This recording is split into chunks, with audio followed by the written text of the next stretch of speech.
جب زندگی میں سب دروازے بند ہو جائیں، جب ہر امید ٹوٹ جائے، تب بھی ایک راستہ باقی رہتا ہے، اللہ کا راستہ۔ یہ کہانی ہے اس نبی کی جو اندھیروں میں بھی روشنی تلاش کرتا رہا۔ یہ کہانی ہے حضرت یونس علیہ السلام کا سفر۔ کہانی کا آغاز ہوتا ہے ایک عظیم شہر نینیوا سے، جو اسوری قوم کا دارالخلافہ تھا۔ یہ شہر پہلے ایک چھوٹی سی بستی تھا، مگر وقت کے ساتھ ساتھ ایک بڑی تہذیب کا مرکز بن گیا، جہاں عظیم الشان مندر، محل اور بت پرستی کا راج تھا۔ اسوری لوگ پتھر تراشنے میں ماہر تھے۔ وہ اپنے دیوتا اشور کی پوجا کرتے اور اپنے بادشاہ کو بھی خدا سمجھتے تھے۔ یہ لوگ نہ صرف بت پرستی میں مبتلا تھے، بلکہ انسانوں کی قربانیاں دینا بھی ان کے مذہبی رسوموں میں شامل تھا۔ 700 قبل مسیح میں نینیوا کی آبادی 1 لاکھ سے تجاوز کر چکی تھی۔ ایسی گمراہ قوم کی ہدایت کے لیے اللہ تعالیٰ نے اپنے نبی حضرت یونس ابن متیٰ علیہ کو چنا۔ اس وقت آپ کی عمر صرف 28 سال تھی اور آپ پر ایک صحیفہ نازل ہوا، جسے تورات میں جونا یعنی جونا کے نام سے جانا جاتا ہے۔ سب سے پہلے حضرت یونس علیہ نے بادشاہ سے ملاقات کی اور اسے اللہ کی وحدانیت کی دعوت دی۔ جھوٹے خداؤں کو چھوڑ دو اور صرف ایک رب کی عبادت کرو۔ لیکن بادشاہ آپ کا دشمن بن گیا اور دعوت کو ٹھکرا دیا۔ پھر حضرت یونس علیہ نے عام لوگوں کی طرف رخ کیا۔ 40 سال تک مسلسل دن رات وہ انہیں سمجھاتے رہے، بت پرستی چھوڑ دو، اللہ کو مانو، سچائی اور انصاف کی طرف واپس آ جاؤ۔ لیکن جواب میں صرف مذاق، دھمکیاں اور انکار ملا۔ آخر کار اللہ تعالیٰ نے حضرت یونس کو حکم دیا کہ ان لوگوں کو خبردار کرو، اگر 3 دن کے اندر توبہ نہ کی تو سخت عذاب نازل ہوگا۔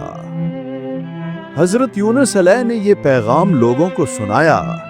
لوگ ہنسنے لگے، مذاق اڑایا، لیکن کچھ سوچنے لگے کہ اگر یونس واقعی اللہ کے نبی ہیں اور اگر وہ شہر چھوڑ گئے تو یقیناً عذاب آ جائے گا۔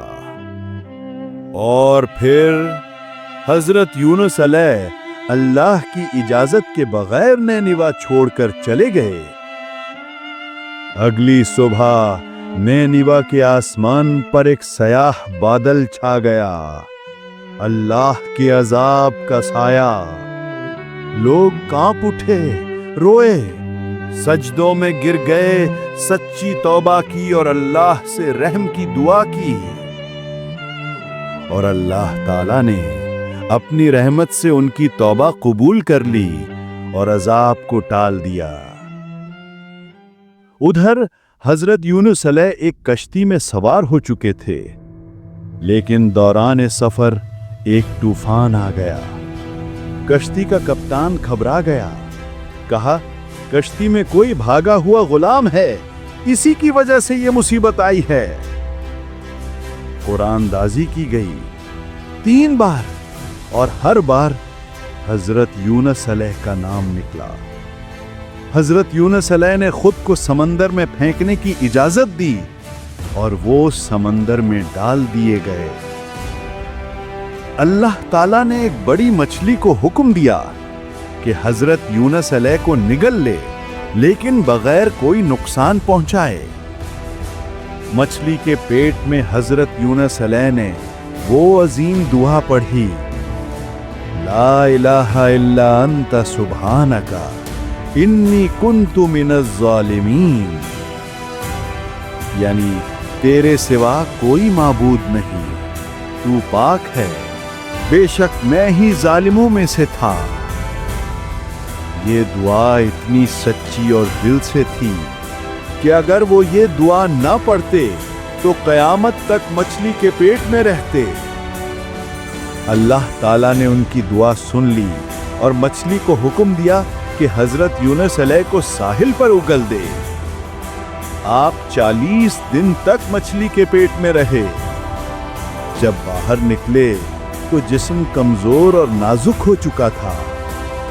اللہ تعالیٰ نے ایک بیلدار درخت اگایا جسے کدو کا پودا مانا جاتا ہے، جس کے پتے آپ کو سایہ دیتے تھے۔ ایک جنگلی بکری بھی آ گئی جو آپ کو دودھ دیتی تھی اور اس سے آپ کو طاقت واپس ملی۔ آپ نے سمندر کے کنارے ایک جھونپڑی بنائی اور کچھ وقت وہاں گزارا۔ اسی دوران نینیما کے لوگ آپ کو تلاش کرتے ہوئے وہاں پہنچ گئے۔ انہوں نے حضرت یونس علیہ کو پا لیا اور سب نے سچے دل سے توبہ کی، اسلام قبول کر لیا اور اللہ کے نبی کی ہدایت پر چلنے لگے۔